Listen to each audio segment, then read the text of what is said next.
اچھا ایک چیز یہ ہے جی کہ حدیث سے ریلیٹڈ ہے کہ ترمذی کی حدیث ہے جس کی سند بھی مجھے پتا چلا کہ حسن ہے کہ صحابی کو جنوب کی آگ نہیں چھو سکتی. آگے بھی ہے جس نے صحابی کو دیکھا اس کو بھی نہیں چھوئے گی, جس نے اس کو بھی دیکھا. یہ حسن سند ہے جی جی پوری ہے. اچھا اب آپ یہ مجھے بتائیں کہ یہ جتنے اشخاص ہیں جن کے خلاف ساری بات چیت آپ کرتے رہتے ہیں, اکثر و بیشتر ان کے واقعات بتاتے رہتے ہیں, یہ سارے صحابی آپ ان کو مانتے؟ ابھی آپ نے کہا ابھی آپ سے نہیں مکر سکتے, آپ نے ابھی کہا کہ میں کو جنتی بھی مانتا ہوں. جنتی بھی مانتے ہیں؟ ہاں. اچھا پھر مجھے یہ بتائیں, یہ میرے سے اس پہ بڑی بےزتی کی میری ایک بندے نے, کہتا ہے یار آپ کو شرم نہیں آتی, آپ لوگ جناب جنتی بندوں پہ بیٹھ کے تنقیدیں کرتے ہیں جو اللہ کی جنتوں میں بیٹھے ہیں. یہ کس نے کہا؟ آپ کو یاد نہیں آتی؟ میں اس کو اسی کی تنقید کا جواب دوں, کسی اہل حدیث نے کہا ہوگا. ظاہر اہل حدیثوں نے کہنا. تو اہل حدیث تو سب سے زیادہ جنتیوں پہ تنقید کرتے ہیں. معاویہ کی جنت کنفرم ہے یا عمر فاروق رضی اللہ تعالیٰ عنہ کی جنت کنفرم ہے؟ حضرت عمر فاروق رضی اللہ تعالیٰ عنہ کو بائی نیم جنت کی بشارت دی گئی ہے نا اشرا مشرا علی حدیث میں. حضرت معاویہ رضی اللہ تعالیٰ عنہ کو بائی نیم تو نہیں دی گئی نا, انڈائریکٹلی کبھی سمندری جہاز ادھر سے پکڑتے ہیں نا, بائی نیم تو نہیں دی گئی. جس کو بائی نیم بشارت دی گئی ہے اس کی سب سے بڑی گستاخی تو اہل حدیث کرتے ہیں. اہل حدیث نہیں کہتے ہیں جی اے تو شاہ جی میرا دیکھو نا اٹھ کرتا سوٹ لیجئے کہ عبداللہ بن عمر نے حج تمتع کے مسئلے میں حضرت عمر کی مخالفت کی. اہل حدیث تو ہر ممبر پہ یہ روایت بیان کرتے ہیں. کیوں جی؟ تو حضرت عمر جنتی نہیں ہے, ان کی غلطی کیوں بیان کرتے ہیں؟ کیوں بیان کرتے ہیں؟ پھر عبداللہ بن عباس رضی اللہ تعالیٰ کے بارے میں کہتے ہیں کہ وہ کوئی مسئلہ بیان کر رہے تھے, کسی نے کہا حضرت ابو بکر عمر یہ کہتے ہیں ان کا تم پہ آسمان سے پتھر برس پڑے, میں تمہیں نبی کے حدیثیں سناتا ہوں, تم ابو بکر عمر کے فتوے سناتے ہو مسند احمد سے. تو حضرت ابو بکر عمر بائی نیم جنتی ہیں, ان کی توہین حضرت ابو ابن عباس نے کیوں کی, اور جو بیان کریں وہ بھی توہین کرنے والے. بخاری مسلم میں آتا ہے حج تمتع کے مسئلے میں حضرت علی نے مخالفت کی, حضرت عثمان نے جب بندی لگائی تو حضرت عثمان کی کیا توہین ہو جاتی ہے اس میں؟ جب سنت کی اسٹیبلشمنٹ کی بات ہوتی ہے توہین اس وقت ہوگی جب انجینئر محمد علی مرزا ورسز حضرت معاویہ رضی اللہ تعالیٰ عنہ ہوں گے. اگر نبی صلی اللہ علیہ وآلہ وسلم ورسز حضرت معاویہ ہوں گے نا, پھر وہ حضرت معاویہ کی توہین نہیں ہوگی, وہ نبی صلی اللہ علیہ وسلم کی سنت کو قائم کرنا ہوگا. میں نے بار بار کہا کہ میری مجھ نہیں کسی نے کھولی.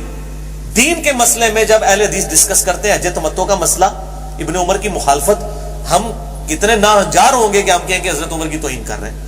اگر حضرت عمر کی غلطی ہائی لائٹ ہو سکتی ہے, اور اس میں میں کو بعض لوگ کہتے ہیں جی حضرت علی کی کوئی غلطی نہیں بتاتا, اور بھائی حضرت علی کی غلطی میں نے کئی سال پہلے پورا لیکچر دیا اجماع کی حجیت والا, جس میں نے بتایا صحیح بخاری میں کہ حضرت علی نے مرتدین کو زندہ جلوا دیا, تو ابن عباس نے آگے کہا کہ امیر المومنین نبی صلی اللہ علیہ وآلہ وسلم نے مرتدین کو قتل کروایا تھا, آگ میں نہیں جلوایا تھا. یہ سزا اللہ کے ساتھ خاص ہے, اللہ اپنے بندوں کو دے سکتا ہے. اور ترمذی میں الفاظ ہیں حضرت علی نے اس مسئلے میں رجوع کیا.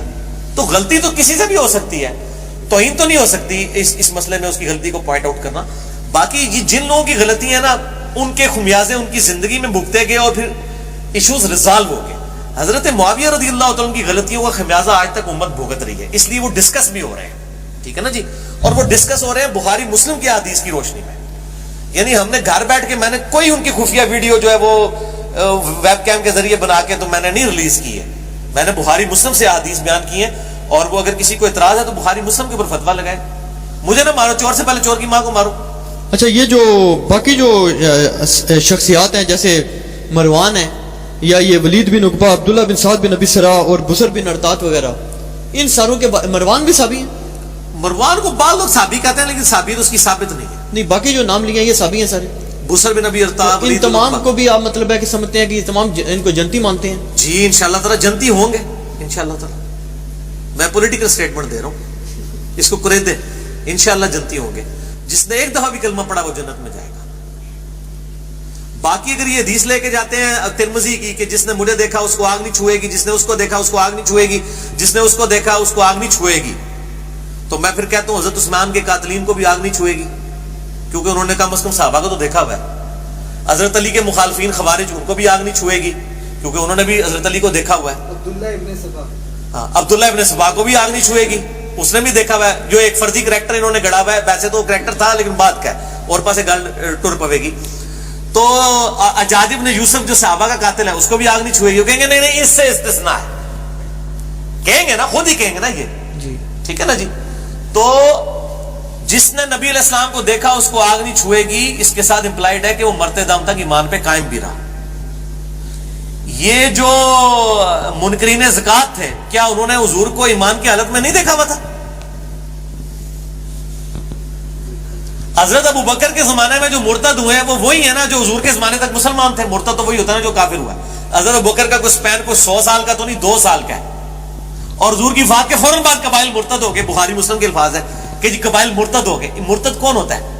جو پہلے مسلمان تھا. مسلمان تھا، فتح مکہ پہ مسلمان تھا. جو فتح مکہ پہ مسلمان تھا حضور کو دیکھا وہ کیا ہوا؟ صحابی. صحابی. ٹھیک ہے جی. چلو یہ کہیں گے دیکھا نہیں ہوگا صرف مسلمان ہوا ہے، چلو پھر مان لینا، پھر بھی وہ روایت چاہتا ہے تابی دے ہے نا، ٹھیک ہے. وہ مرتد ہو گیا نا. اچھا اس میں میری گل مکمل نہیں ہوئی شادی، رک جاؤ تو من چھیڑ دیتا ہے. مرتد ہوا نا. مسلمہ کذاب کے ساتھ جو لوگ لگے وہ مرتدین نہیں ہے نا. تو بخاری مسلم میں حدیث ہے میرے حوضے کوثر پہ کچھ اصحاب لائے جائیں گے، میں کہوں گا اصحابی میرے اصحاب ہیں. مجھے کہا جائے گا میرے آپ کے بعد انہوں نے دین کو چھوڑ دیا تھا، الٹے قدم پھر گئے تھے. میں کہوں گا سحقن لمن غیر بعدی. اور اس میں الفاظ ہیں بخاری میں، حضرت ابن عباس کہتے ہیں یہ وہ لوگ ہوں گے جو حضرت ابوبکر کے دور میں مرتد ہو گئے تھے. حضرت ابوبکر، حضرت ابن عباس کا قول بخاری میں اسی حدیث کے ساتھ موجود ہے. ابن عباس کو بھی پتا تھا کہ اس حدیث سے کوئی غلط رزلٹ نہ نکال دے. شیعہ نے رزلٹ نکال کے ابوبکر عمر کو فٹ کر دیا، سنیوں نے رزلٹ نکال کے بریلویوں کو فٹ کر دیا جی یہ امتی ہے. ابن عباس نے جناب انہاں نو حدیثاں نو بھی سمجھاتا کہ بھائیو بریلویاں تے نہ لائیو، یہ کسی اور دے بارے حدیث دے. ٹھیک ہے. اور انہوں نے پھکی دیتی، ابن عباس نے حدیثاں نو بھی پھکی دیتی. اور ادھر جناب رافضیوں بھی پھکی دیتی بھئی ابوبکر عمر تے نہ لانا ہے. انہوں نے ابوبکر عمر دے خلاف لوئے سن. اے بریلوی دیوبندی والے حدیث نہیں سن بلکہ اس زمانے سن. اے صحابی کون ہے؟ اسی لیے آپ دیکھیں نا یہ نیف ڈار پارٹی ان حدیثوں کو فراڈ کہتی ہے نا. وہ کہتی ہے جس کے اوپر تو پورا مقدمہ شیعہ کا کھڑا ہے، حالانکہ بخاری مسلم میں درجنوں حدیثیں موجود ہیں. ٹھیک ہے. تو اس مسئلے کو سمجھیں. ہم صحابی مرتے دم تک ایمان پہ جو قائم رہا اس کو صحابی مانتے ہیں، اور انشاءاللہ تعالیٰ اس کو دوزخ کی آگ نہیں چھوئے گی. اور انشاءاللہ تعالیٰ یہ اللہ تعالیٰ کے ساتھ خاص ہے، وہ اللہ تعالیٰ کا معاملہ ہے، اس کے بندے کا معاملہ ہے انشاءاللہ کے ساتھ. دوسرا، ہم کسی کی جنت دوزخ کا فیصلہ میں نے آج تک کیا. میں تو آج پھر ویڈیو میں کہتا ہوں کہ یزید کو بھی اللہ نے معاف کیا، جنت میں جائے گا. میری باجت نہیں کھولی انہیں. ہم تو دین کے اوپر جو ظلم ڈھایا گیا ہے، دین کو بدلا گیا، صدقہ فطر کو بدل دیا گیا، نمازوں کے اوقات کو بدل دیا گیا بنو امیہ کے دور کے اندر. ٹھیک ہے جی. حضرت علی کے اوپر ممبروں پہ لعنتیں کی گئیں.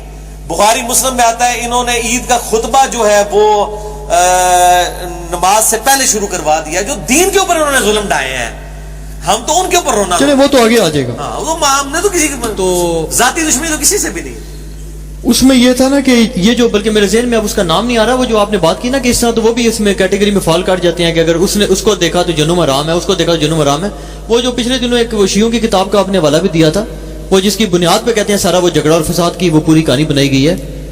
وہ بھی میرے خیال تابعی ہے شاید جی، حضرت علی کا میرے خیال سے تابعی ہے. تابعی ہے تو وہ بھی پھر اس میں کیٹیگری میں فال کر گیا. ہاں نہیں، سارے کذاب راوی جنہوں نے حدیثیں گھڑی ہیں وہ تابعین ہیں. سرکار حدیثیں کس ٹائم گھڑی گئی ہیں؟ صحیح مسلم کا مقدمہ پڑھیں. امام مسلم کہتے ہیں حضرت عبداللہ ابن عباس سے، ان کو کسی نے آگے کہا کہ میں آپ کو ایک حدیث سناتا ہوں. ان کا ٹھیک ہے سناؤ. پھر وہ جب چلا گیا تو حضرت عبداللہ ابن عباس نے کہا ایک وہ زمانہ تھا جب ہمیں کوئی حدیث سناتا تھا ہم بڑے متوجہ ہو کے سنتے تھے. اب ہمیں کوئی حدیث سنتا ہے تو ہم ذرا کیجول لے کے سنتے ہیں، اور ہم تصدیق اسی وقت کرتے ہیں جب ہم نے خود بھی وہ سن رکھی ہو، کیونکہ اب لوگ حدیثیں گھڑنا شروع ہو گئے. اور سیدنا ابن عباس کا ہی قول صحیح مسلم کے مقدمے میں ہے. ان کے سامنے حضرت علی کے کچھ فتاوا لائے گئے. انہوں نے کہا اللہ کی قسم یہ ابن ابی طالب کے فتاوا نہیں ہے، اگر یہ فتوے علی ابن ابی طالب نے دیے ہوتے تو وہ گمراہ ہو گیا ہوتا. اللہ کی قسم انہوں نے ایک بڑا قیمتی علم ضائع کر دیا. حضرت علی کے فتوے ان کی زندگی کے فوراً بعد تبدیل کر دیے گئے، اور ابن عباس ان کا گھر کا گواہ کہہ رہا ہے کہ فتوے بدل دیے. اس کا کیا حوالہ دیا آپ نے؟ صحیح مسلم کا مقدمہ. اچھا جی، میں نے پورا لیکچر مسئلہ 36 دیا ہے، صحیح مسلم کے مقدمے میں موجود ہے. امام مسلم کہتے ہیں 100 ایسے تابعین تھے جن کے نیک ہونے پہ اتفاق تھا، اور اس میں بھی اتفاق تھا کہ ان سے حدیث نہیں لی جائے گی. ٹھیک ہے. حدیث کے معاملے میں زیرو ہے. ٹھیک ہے. اچھا یہ بتائیں علی بھائی، تابعین سے بڑا تو قذاب ہی کوئی نہیں ہے. ٹھیک ہے. ساری جھوٹی حدیثیں تابعین نے گھڑی ہیں. خوارج سارے تابعین ہیں. خوارج کون ہے؟ ایمان کی حالت میں انہوں نے دیکھا نا، ان کی تکفیر تو ہم خوارج کی نہیں کرتے نا، اہل بدعت میں ان کو کہتے ہیں. ٹھیک ہے. تو یہ سارے تو قذاب، تابعین میں تو سارے بڑے قذاب پیدا ہوئے ہیں. تابعین کے اوپر تو جرح کی گئی ہے.